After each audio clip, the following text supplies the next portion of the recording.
Well, good evening.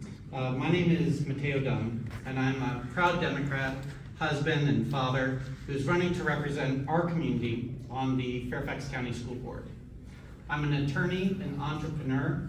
I'm a PTA dad, a soccer coach, and a Sunday school teacher. And I'm a longtime resident, 20 years, a community leader, and a champion for public education.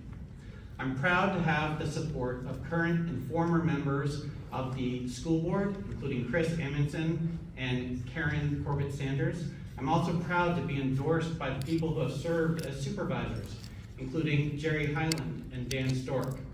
I'm also proud to have the support of folks who represent this community on the state level, including Senator Scott Surabel and Delegate Mark Sickles. I'm also proud to have the support of Fairfax County elected officials and to be the only candidate for school board for this district who has the support of Fairfax County elected officials, including Sharon Bulova and Jeff McKay.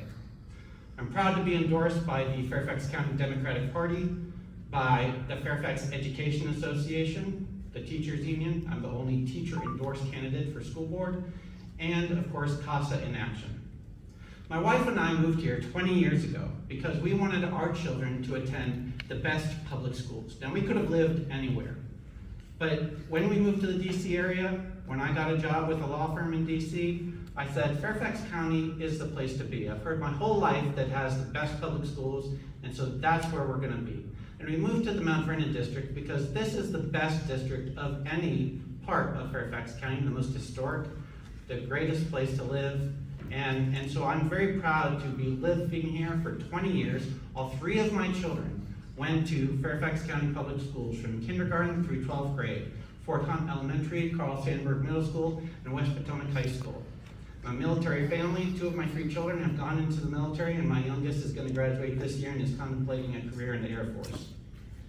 10 years ago, the excellence of our public schools was threatened because then Superintendent Karen Garza proposed to eliminate high school sports, performing arts, and language immersion in order to close a $100 million budget deficit. Now just imagine high school without high school football, without marching band, without baseball, without theater productions. That was the future that was contemplated by a short-sighted superintendent. And that's the point where I said, I moved here for the schools, I'm gonna fight for these schools, I'm gonna fight for our community to save these essential programs that are so critical to student success inside and outside the classroom.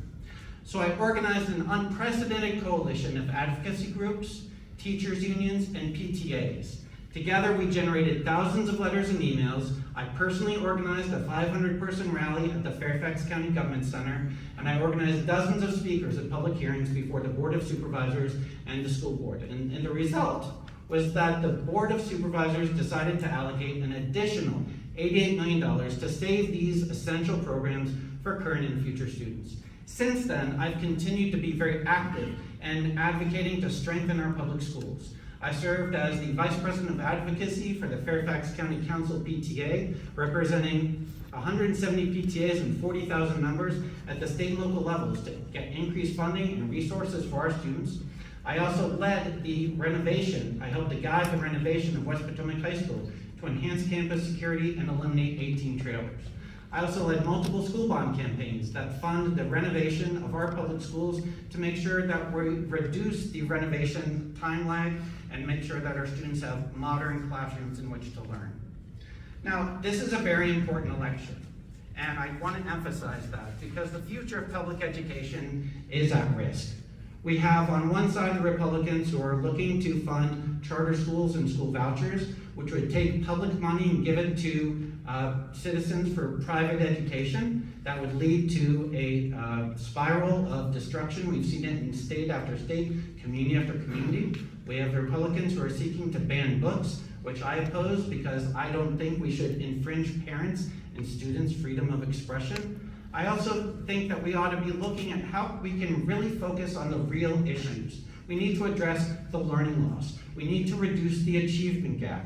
We need to make sure that we're strengthening advanced academics. We need to make sure we're protecting special education and reforming it so that every child who has special needs, whether disabilities or learning issues, can get the help they need. We also need to make sure that we're updating our infrastructure so that we are making sure our infrastructure will protect our students from random gun violence, as well as strengthening mental health support services for both students and staff, because there's an unprecedented mental health crisis, not just among students, but also among staff. Luckily, the state recently lifted its cap on support services, so we can now put in place the psychologists, the social workers, the counselors we need. I have the experience, the expertise, and the vision to renew the promise of public education, and my top priority is academic excellence, to make sure every child, regardless of background, gets a world-class education. So I ask for your support. Early voting is starting. Please get out there and make sure your voice is heard. Thank you.